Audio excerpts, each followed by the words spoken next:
Welcome, and thank you for joining Zaunt International and the International Advocacy Committee for this important conversation about women and climate change. We hope this will be an interactive session and invite you to join the conversation. We will have dedicated time for questions at the end of today's session. However, please feel free to submit your questions at any time using the Q&A button at the bottom of your Zoom screen. It is now my pleasure to introduce Zaunt International President, Sharon Langenbeck. Sharon, the floor is yours. Thank you, Megan, and welcome again to all of you. It is wonderful to see so many people here with us today. As Zauntians, we believe that understanding climate change as a human rights issue is central to the fight against climate change and to creating a sustainable, gender equal future. As international president, one of my goals was to bring more attention to this issue and to emphasize how climate change and gender inequity go hand in hand.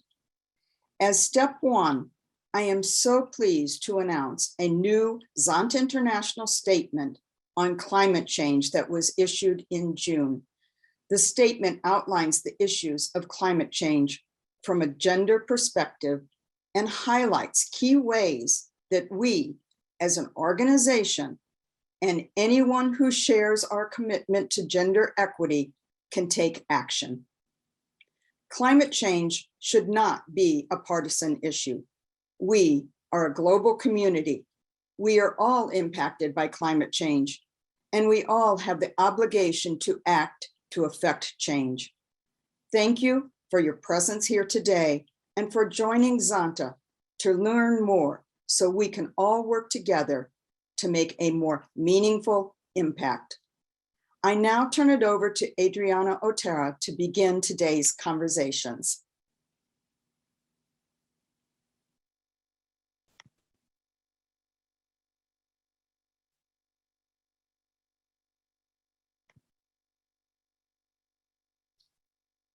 Adriana, you are muted. Sorry. Thank you, President Sharon. Fellow Zontians, friends of Zonta, and guests. My name is Adriana Otero. I am member of the Zonta Club of Montevideo, Uruguay in South America, and member of the Zonta International Advocacy Committee. It is my pleasure to serve as your moderator today.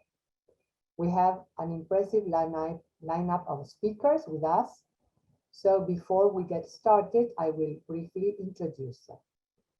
Fleur Newman leads the work on gender and climate change under the UN Framework Convention on Climate Change, as well as gender focal point and focal point for women at the UN Climate Change Secretariat. Fleur is a lawyer by training with 10 years of experience in the private sector in climate change, sustainability, energy, and international law. Throughout her career, Fleur has been an advocate for gender equality and the empowerment of women and girls. Alicia Gottsburgh is the Assistant Director of Global Programs for Unicef USA.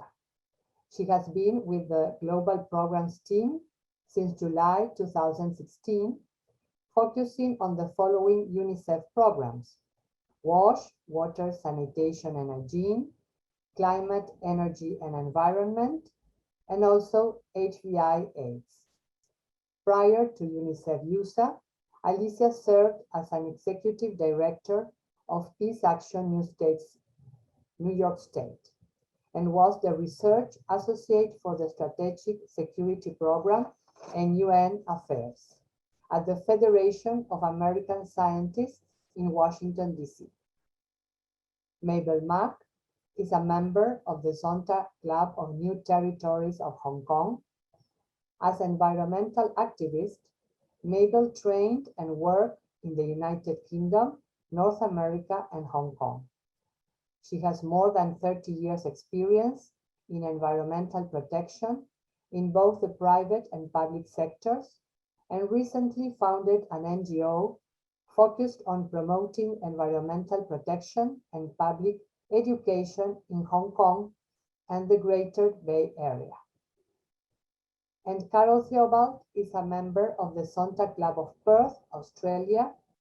She works for the state government on programs to reduce greenhouse gas emissions in Western Australia, where she brings together expertise in transport, energy, and urban planning to create net zero cities.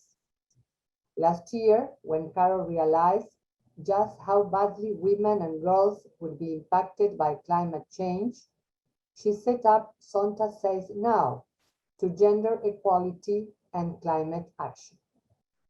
Thank you all for being with us today and for sharing your expertise. Now, let us move to our panelists. Fleur, I turn it over to you. Thank you.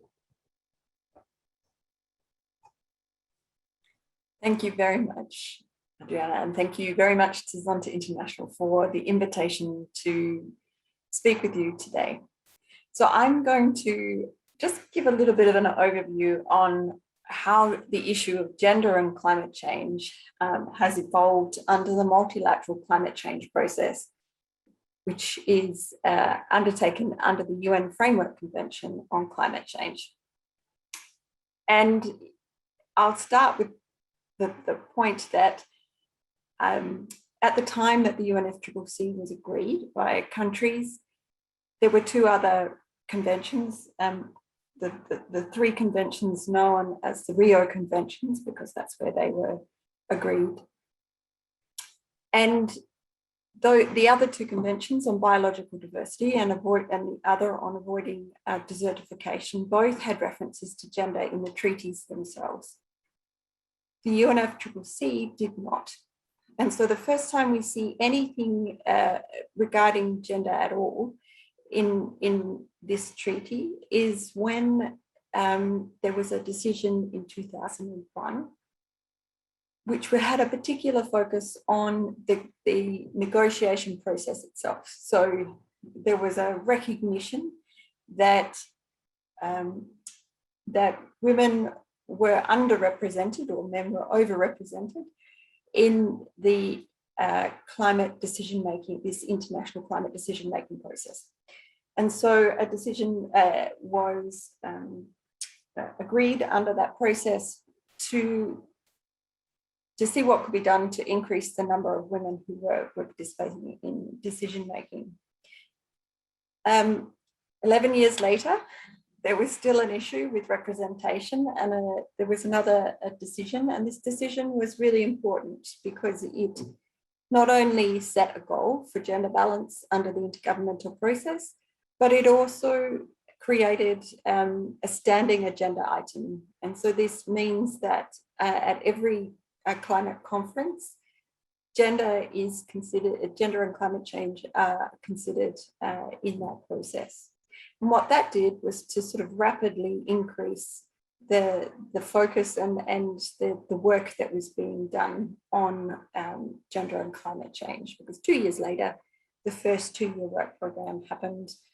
And then a year later, we end up with human rights language for the first time in a multilateral environmental agreement, human rights language in the preamble to the Paris Agreement. And there was also specific references to gender in the articles of the treaty on adaptation and capacity building. And then in 2016, there was a further enhanced work program, which led to the development of the first gender action plan under the UNFCCC process. And then in 2019, so the last conference, climate conference that was held, and that was held in Madrid in 2019, a further work program was agreed. It's a 5-year work program, and it also includes an enhanced gender action plan. Next slide, please. So what does that all mean? We have this work program, which is has a sort of long-term vision of the 5 years that it's in place. And then there's a gender action plan, which sets out specific activities under 5 priority areas. And this was designed to reflect the fact that there are things that need to happen on an ongoing basis. So financing, for instance, but also the appointment by countries of national gender and climate change focal points. And then there was the need for sort of more targeted, action-oriented activities that could deliver specific outputs. Next slide, please. So one of the things that has happened over this time, it wasn't that gender wasn't considered at all in any other space. So there have been a number of decisions in the different thematic areas under the UNFCCC, which covers everything from technology development and transfer to capacity building, mitigation, finance, climate finance, a whole raft of topics. And throughout these, there are some references to gender, women, or socially responsible policy. But what was identified in developing the work program and the action plan is that there are these areas in which there's a need for, or when you have a particular focus on these areas, you start to see progress. So the first area is around capacity building, knowledge management, and communication. And this is about raising awareness, so events like this one.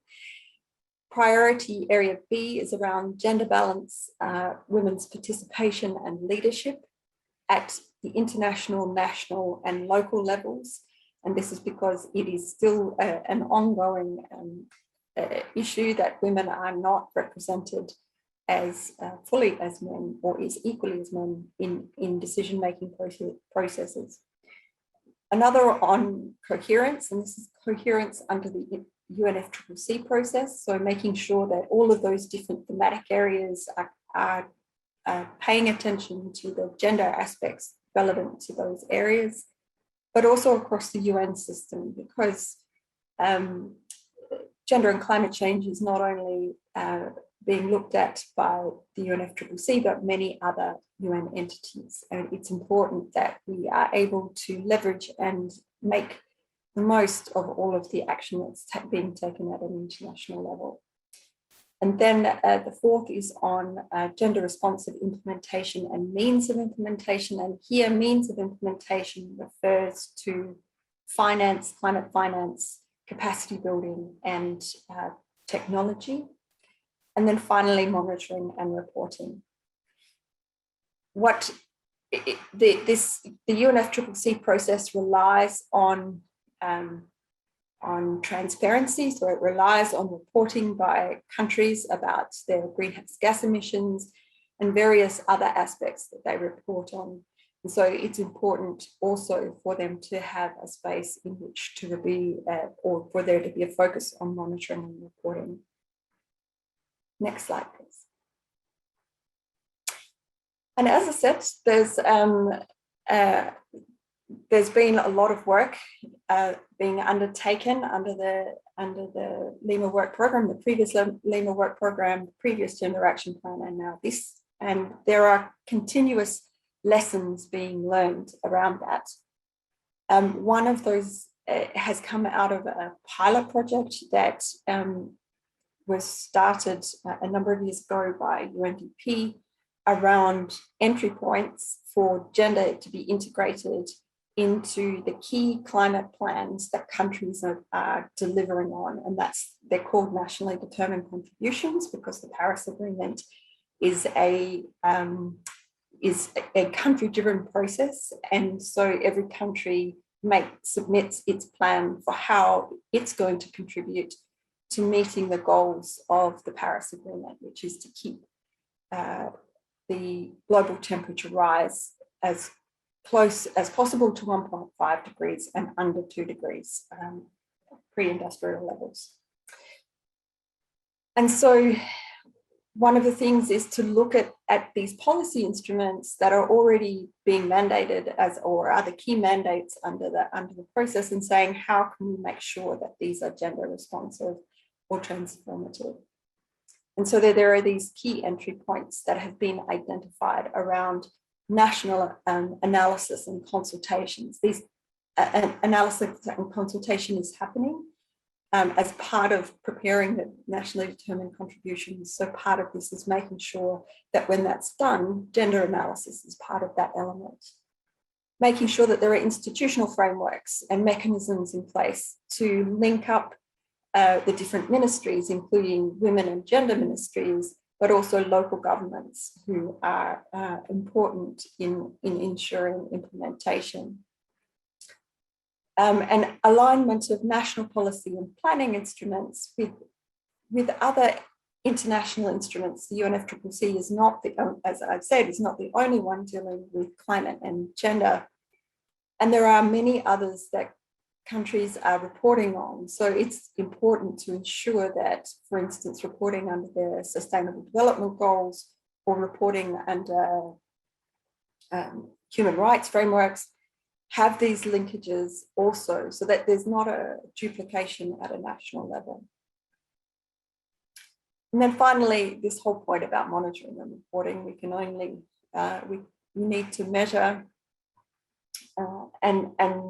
and report, so that not only as an accountability framework, but also as a sharing of experience, because for many countries, this is a new area to look at in terms of policy. And next slide, please.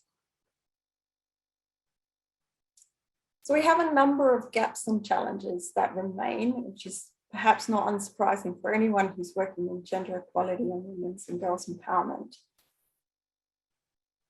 But there are actually sort of similarities in what those gaps and challenges are. And part of that is that there's a need for climate people, so climate experts, to understand the connections between gender and climate change and why it's relevant in the context of their work. But it's really important that gender specialists understand how climate is impacting their work and how it will continue to do so as some of those climate changes continue to impact.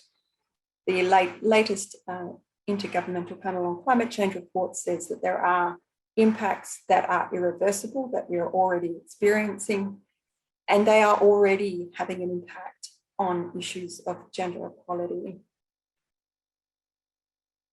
And it's also this piece about it's a systems issue. It needs systems responses. It needs the dots to be connected by all of the different ministries and civil society and the private sector. Everybody needs to be involved in this.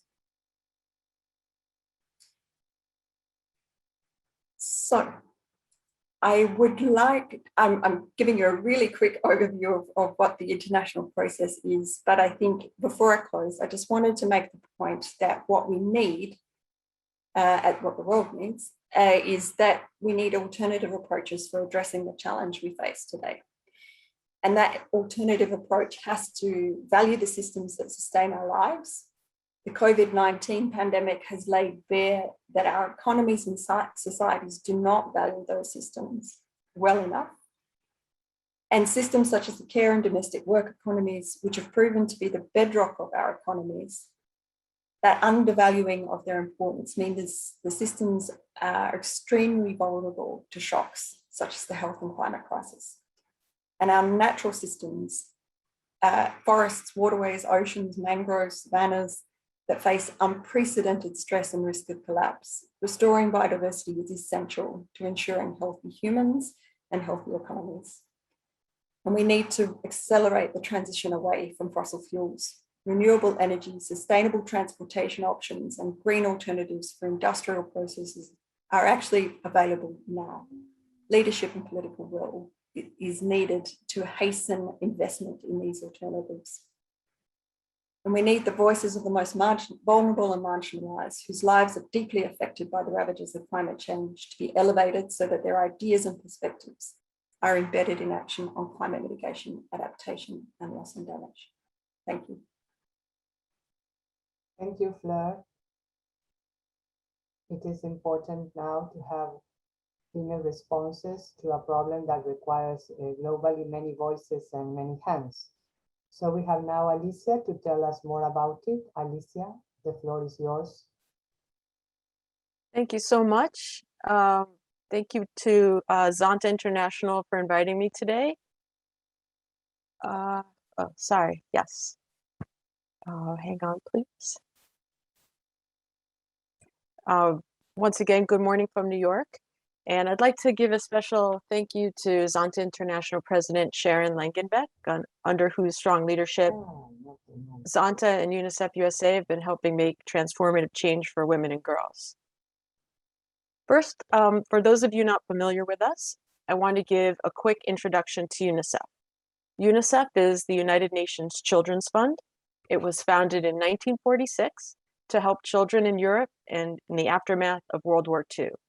And within a few years, its mission expanded to help all children everywhere. UNICEF has a presence in 190 countries and territories around the world and has 33 national committees working to support their mission through fundraising, advocacy, and education. UNICEF USA is the oldest and largest national committee. UNICEF is not a charity, but rather a UN agency that does both emergency and development work where invited by national governments. UNICEF works to protect the rights of all children, and in order to do that work, it's a non-political partner that helps scale and sustain programs that help children survive and thrive, focusing on the most vulnerable and making sure no child is left behind. Next slide, please.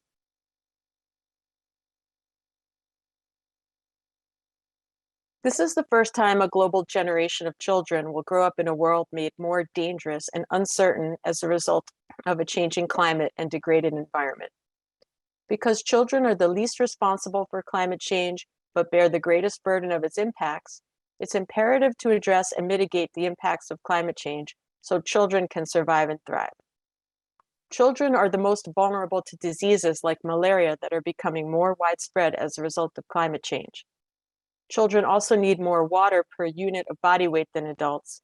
So if their water supply is interrupted or polluted, they're at greater risk for malnutrition, which can lead to physical and cognitive developmental problems. In addition, children breathe more rapidly than adults, and their lungs continue developing into the early teens. Breathing polluted air can lead to pneumonia, which is the leading infectious cause of death among children under 5, killing approximately 2,400 children every day. In fact, approximately 2 billion children live in areas where air pollution levels exceed WHO standards. Next slide, please. Evidence suggests that women are disproportionately impacted by the social, economic, and health effects of climate change. For example, women's mortality rates are higher than men's during climate-related disasters, and they're also more likely to experience disruptions in access to health services, including maternal and postnatal care. Natural disasters are especially difficult for poor communities to handle and recover from, and women make up an estimated 70% of those living below the poverty line. Cultural norms can also limit women from getting the information and skills they need to escape or avoid hazards, like learning to swim or climb trees. And often women are responsible for small children who also cannot swim or run, making women even more vulnerable when disasters strike. Women and girls are also more likely to experience human rights abuses during climate-related disasters, including human trafficking and sexual violence. During times of climate stress, adolescent girls are often pulled out of school to help with additional domestic burdens like fetching water, which can take a full day's journey that's not always safe. Being pulled out of school also interrupts girls' learning on how to protect themselves from future climate risks, further increasing their vulnerability. Climate-related crises also increase the risk of child marriage as households seek ways to manage financial burdens. This can lead to early pregnancy and intergenerational cycles of poverty and marginalization. Next slide, please. UNICEF works to include women in decision-making in their communities. Often women, as dual agriculture workers and caregivers, are best positioned to understand what measures are needed to mitigate the effects of climate change. UNICEF also integrates gender issues into climate mitigation and adaptation efforts to minimize risks to women and children and ensure greater success of efforts to address climate change. UNICEF supports programs that empower women, such as providing technical skills for the green economy, like in solar energy. And because climate change is already disproportionately impacting children and will have an even greater impact on future generations, UNICEF understands the need to include their rights and agency in the decisions taken by today's adults. Focusing on girls in particular helps draw greater attention to issues of intergenerational equity in climate policy. Next slide, please. This is a graphic showing UNICEF's 4 climate program and advocacy priorities in the upcoming strategic plan. They include climate smart health centers, reducing exposure to pollution in the air, soil, and water, climate smart schools, and climate resilient water sanitation and hygiene services. Next slide, please. Now I would like to talk a little bit about UNICEF's climate work in Madagascar, a country where Zonta is already partnering with UNICEF on the Let Us Learn program. Madagascar is among the 10 countries most vulnerable to disasters and is considered the most cyclone-exposed country in Africa. 1/4 of the population lives in areas highly prone to cyclones, floods, or drought. Natural disasters have led to hundreds of millions of dollars in economic losses, impacting an already poor population, of which an estimated 92% lives on less than $2 per day. 83% of the rural population rely on the natural environment for their livelihood, and climate change has contributed to migration and behavior changes, such as hunting traditionally sacred lemurs for food. In the south of Madagascar, back-to-back droughts during the past 2 rainy seasons have left hundreds of thousands of people suffering. For example, malnutrition among children is expected to quadruple in southern Madagascar as drought worsens. An estimated 500,000 children under 5 are expected to suffer from acute malnutrition from this climate-related crisis. Men have most of the decision-making power in Madagascar at the household and community levels, reinforcing inequalities that spread across all dimensions of social, economic, and political life. The country also has a high rate of child marriage, which puts girls' education at risk. Around 40% of girls are married before the age of 18, 13% of them before the age of 15. And early pregnancies are also widespread, with 36% of girls becoming mothers before the age of 18. Investing in environmental education helps promote resilience and equitable development, as children and poor communities are the most affected by natural disasters and climate change. In Madagascar, around half the population is under 18 years old, a trend that's expected to grow through 2030. UNICEF sees environmental education and the role of children and adolescents as critical to creating sustainable positive changes. UNICEF is working with the government of Madagascar and other partners on a project in Androy, which is an arid region in the south affected by drought that also has high rates of malnutrition. The project is working on improving basic water and sanitation services for children, particularly through schools. Currently, the rate of access to basic water services in the region is 26%, and for sanitation services, it's just 6%. Focusing on environmental education for children and adolescents, particularly girls, this project hopes to achieve a bunch of outcomes, including ensuring there are safe water sources and gender-segregated latrines at schools, which supports girls' education by making using the bathroom safer and by ensuring girls can remain in school during their periods. Providing environmental education and teacher training on how students can apply their learning to preserve and protect the environment, and supporting cyclone-resistant construction of schools and other disaster risk reduction measures, such as training and pre-positioning supplies and temporary school structures, so that school is not interrupted in the aftermath of a climate-related emergency. Next slide, please. Thank you again for inviting me to be on this panel. We have a lot more work to do, and together we'll continue to build on the great work we have already done together. Thank you for your continued support. Over.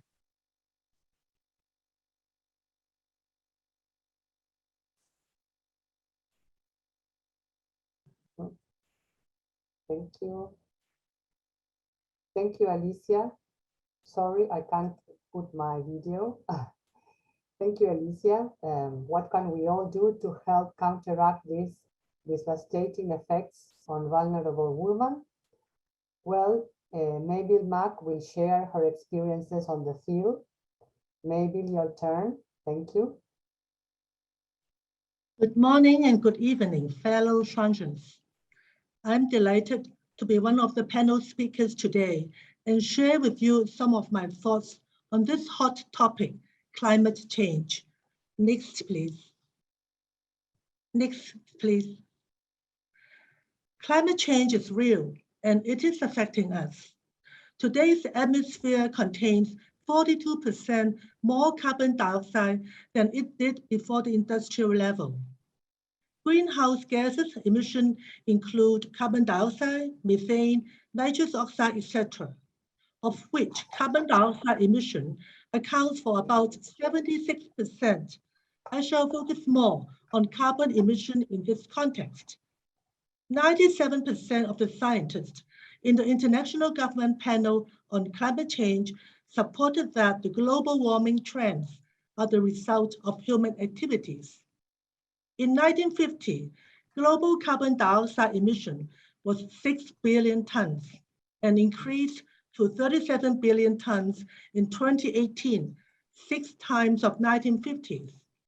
Global temperature is about 1.2 degrees higher than pre-industrial level. Next slide, please. So where do Zaunt stand? The world is experiencing extreme weather events.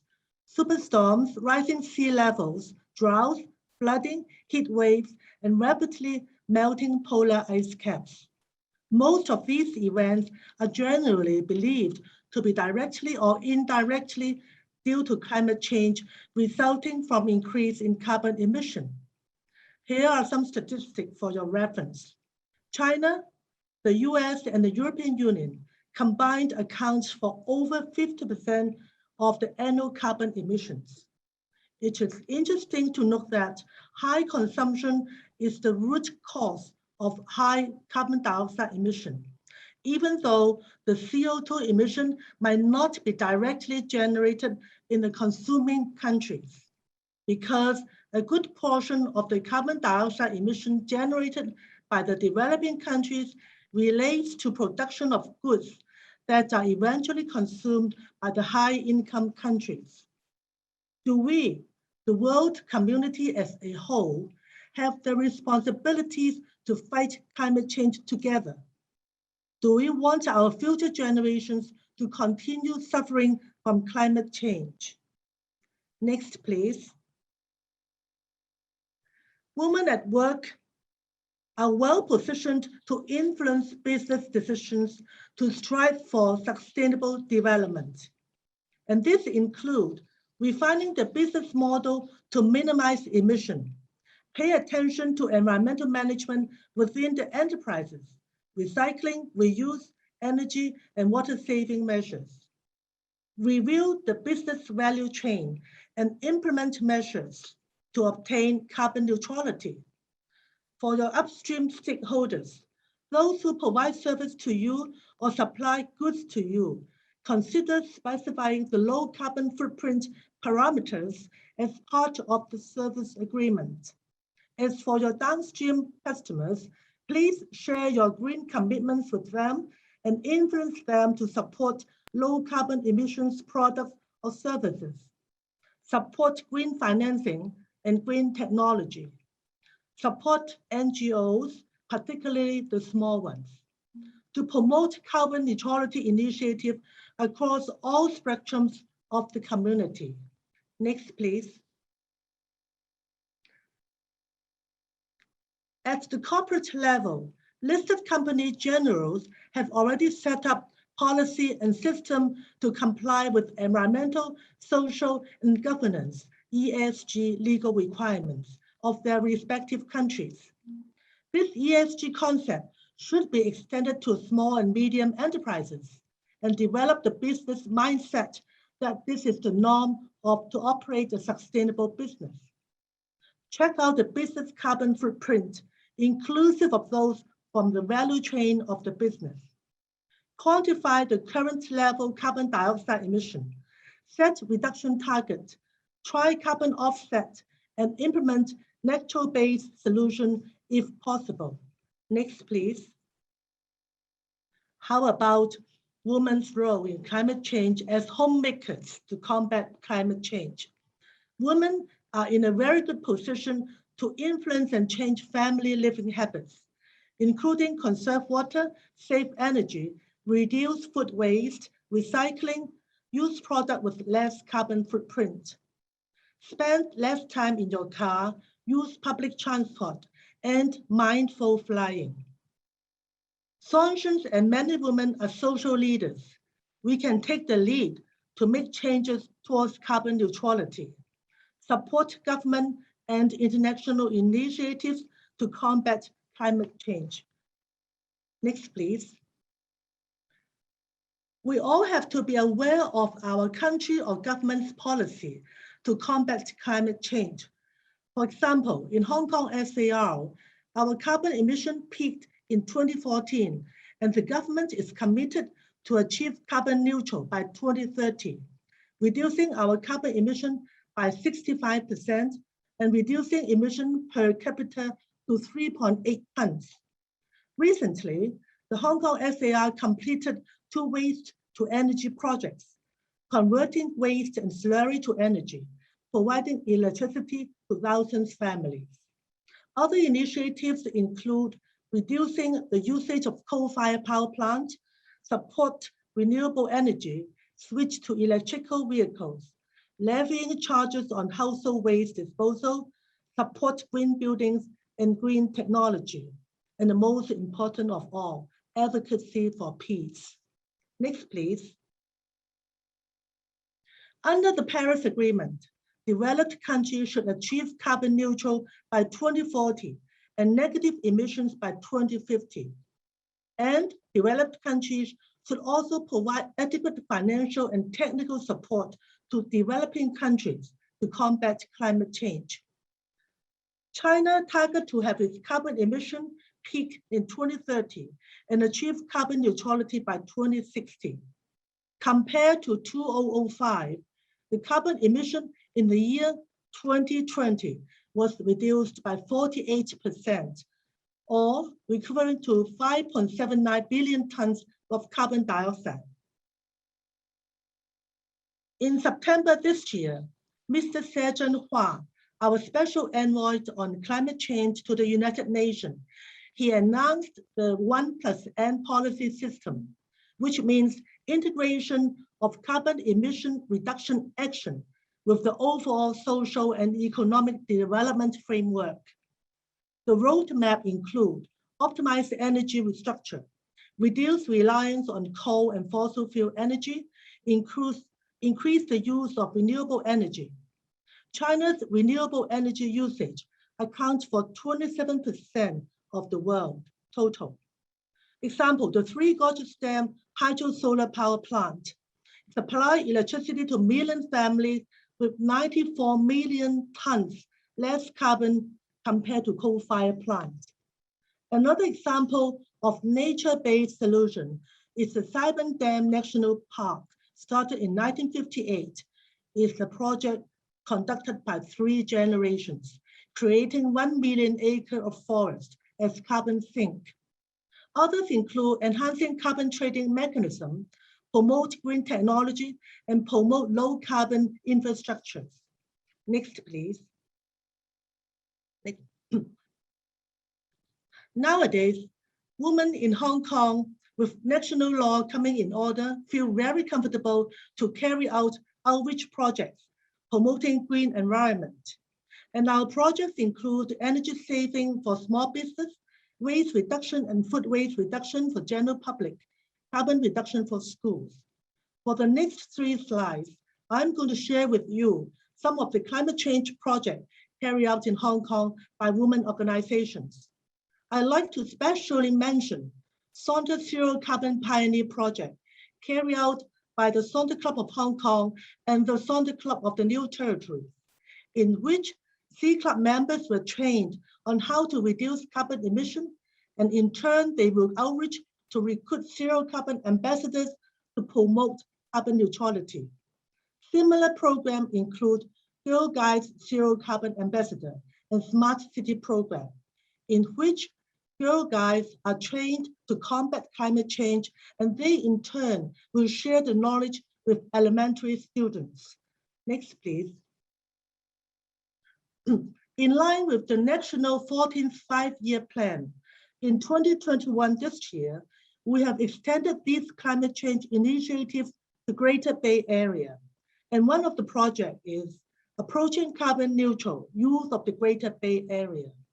Under the direction of the Ministry of Ecology and Environment, this project promotes carbon neutrality education to teachers and youth, with the aim to provide them with an overall framework under carbon neutrality, etc. Next, please. To conclude here are some of the photos of the project organized by the women organizations.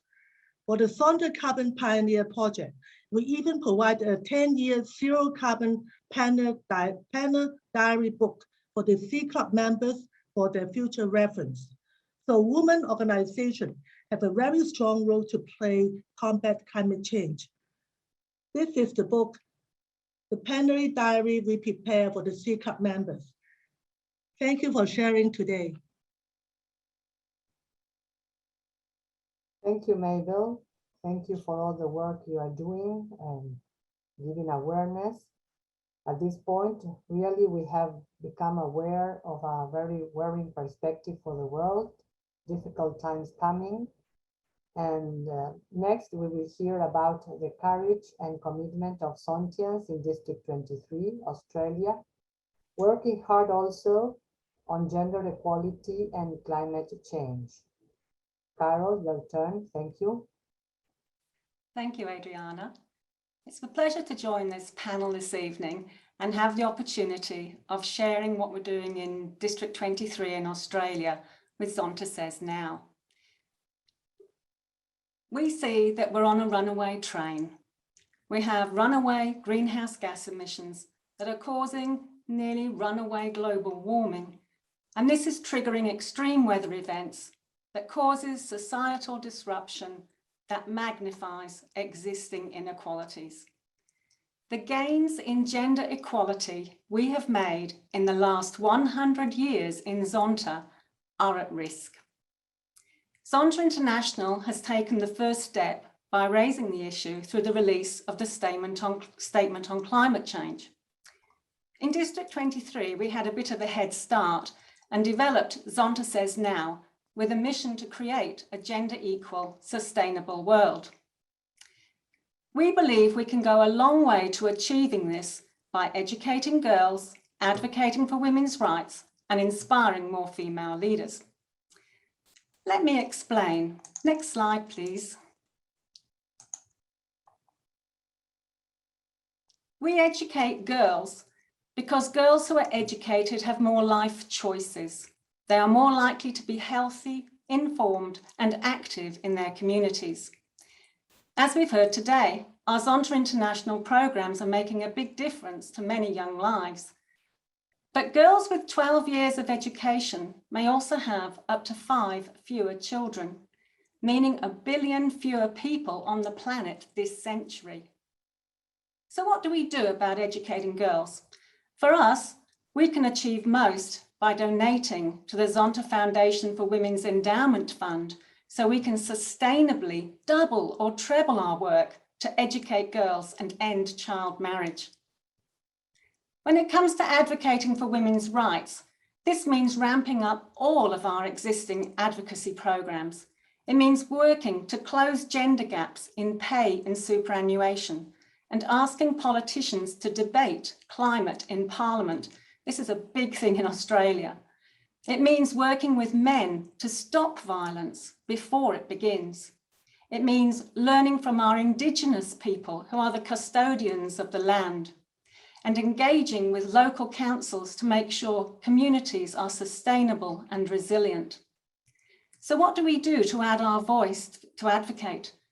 while think tank members take local action, some are now climate resilience and are on climate resilience and sustainability consultation groups with their local councils.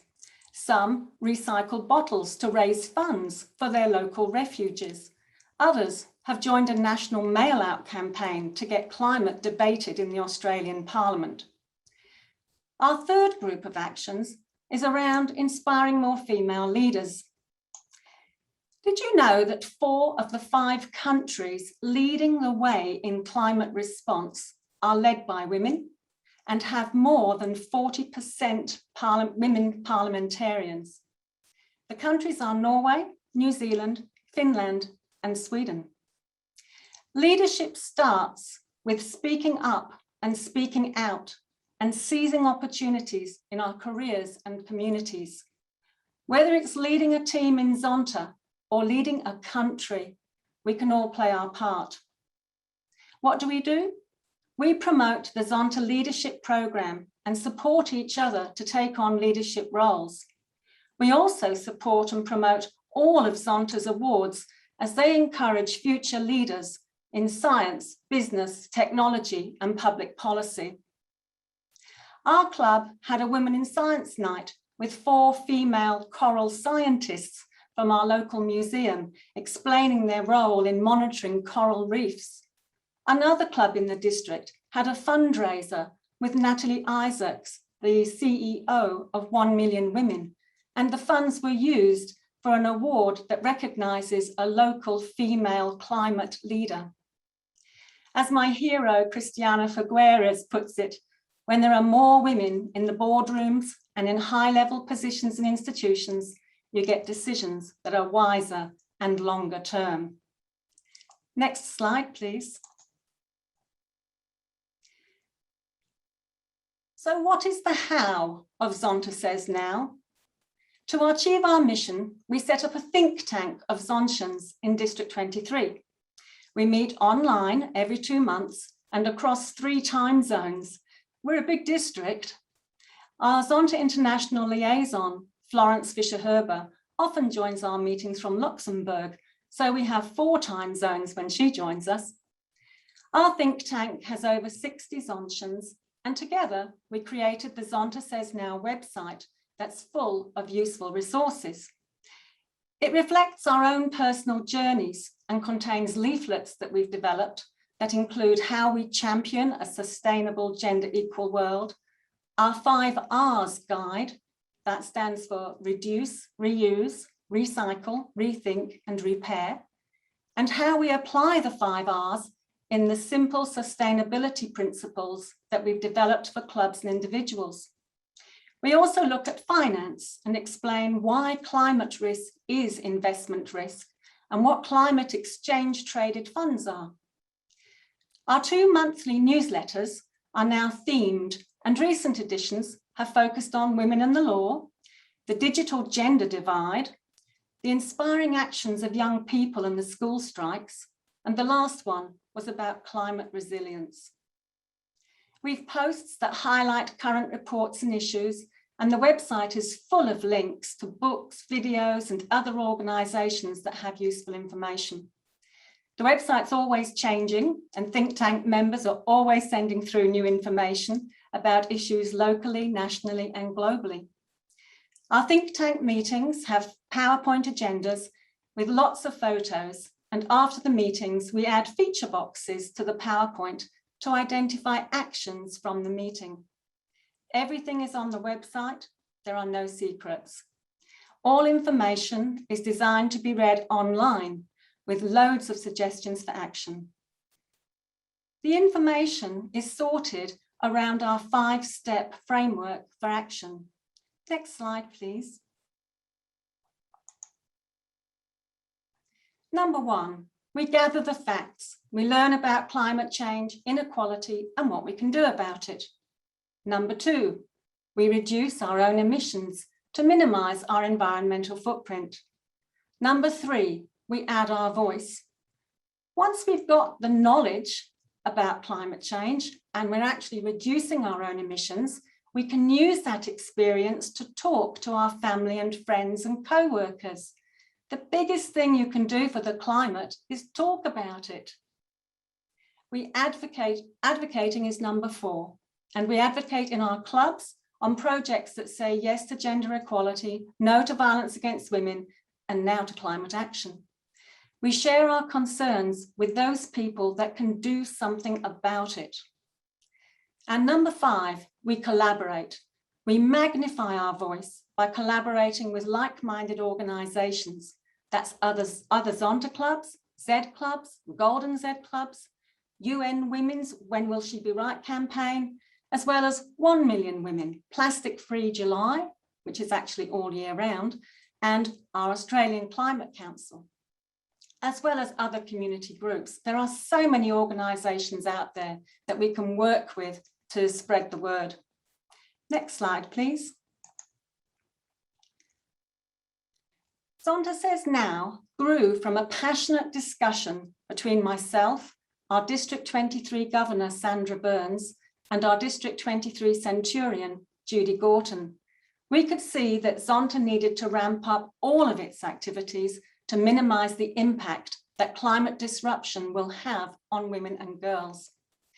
As a speaker at our district conference this weekend put it, if we don't stop the planet from burning, we can forget about gender equity. We've just started on our journey and are learning by doing. We have a wonderful depth of talent in our think tank and are focusing on how best to harness it. Together, we can stop greenhouse gas emissions, slow down this runaway train, and create a gender equal, sustainable world. But our time is running out.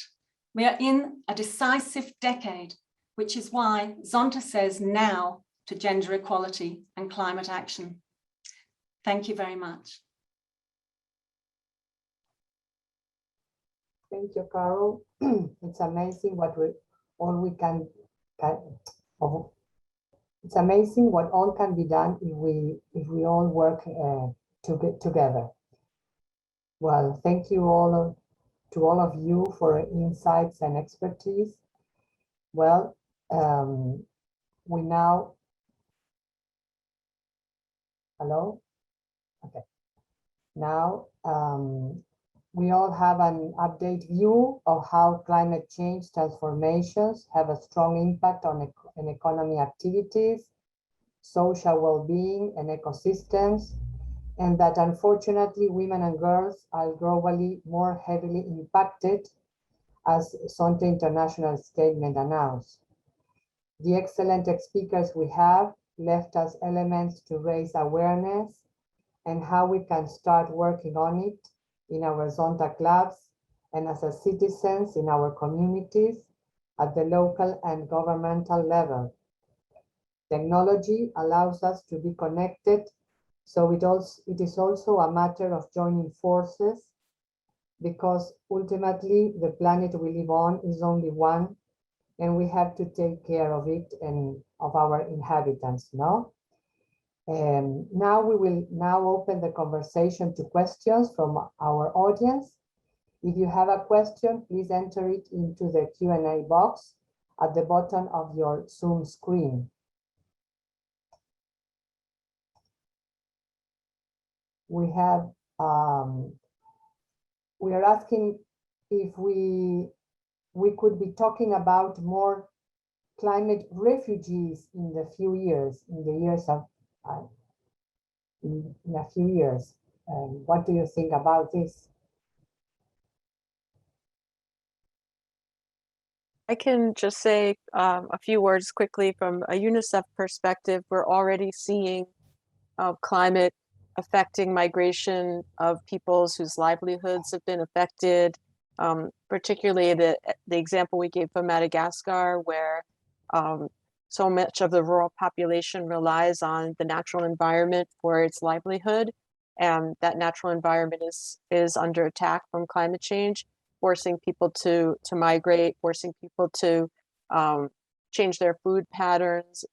So we're already seeing this, but yes, I think if in the future, if some of these issues are not addressed, we'll see an even greater increase in climate migration. It's a topic that Unicef is working on currently to gather evidence, monitor, and writing about. So I agree that that is a huge area of concern over. Yes. Probably that would also affect more to women and girls and be in risk of violence, and it's a really bad mood for that. Other of our panelists would like to say something about this issue? I was reading the other day that 50 million people were displaced by climate last year in 2020. And I know that 50,000 of those were within Australia with our bushfires and things. And this is going to get worse. And they reckon that hundreds of millions of people will be displaced. And it's one of my biggest concerns. It's the displacement of people that puts most women and girls at risk. And that's one of the big triggers for Zonta Says Now. Okay, thank you. There is another question. Can you identify some challenges unique to women that is not identified in the general agenda?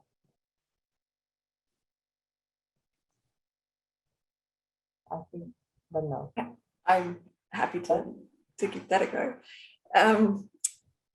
That I think that the point that was being made earlier about the reason why we look at gender and climate change at all is because women and men and girls and boys and people on the gender spectrum, everyone has a different role in their community, and there are roles, social norms that have evolved over time in which women have a particular, there's a focus in many countries where women have a particular focus on domestic and care work, often that's unpaid, have a greater burden in that respect, and not only in developing countries, but in developed countries as well. And that has implications then for not only the resiliency, so being able to be resilient to climate shocks, but also to the ability to contribute to the solutions. So, one of the persistent issues is that women are not represented equally on corporate boards, in governments, across the world. There is no country that has got gender equality right at this point in time. So where these decisions are being made that are going to impact and influence investments over time, women are not necessarily in a position to contribute to that because they're not represented in the room. So these are, in that sense, it's unique to women because women are women and girls are discriminated against in many different areas, and that discrimination is the cause of the vulnerability. Okay, yeah, thank you, Fleur. Another question is, other than advocacy and bringing awareness, are there examples of activities that local clubs can do to have an impact? Because that's it, no? Perhaps things that go more at the governmental level, no? It's needed. Mabel, do you think of some examples? Okay, I just want to make a suggestion that, it's never too late, because the young women, when they are young, they should be introduced with more exposure about climate change and even STEM subjects, so that they know more about the science and the impact with climate change. Because I understand in different parts of the world, gender equality in this area varies different. They're all different. But as we are all Shansen's leader of the society, we should really start and training the young women especially, so that they're more equipped with going into a climate change area in the politics, in business, or in government departments so that they can have a say about their opinion. So educating the young women is very vital. Okay, that's it. Thank you. Well, and we, unfortunately, that is all the time we have for questions today. If you have any additional questions, please email programs@zonta.org. And we will be sharing a recording of today's session on the Zonta International website, and hope to meet you all in our next webinar in November. Gender-based violence and cyberbullying. It's also an issue, a worrying issue. So thank you all for your participation and enjoy the rest of your day. Thank you. Nice to meet you.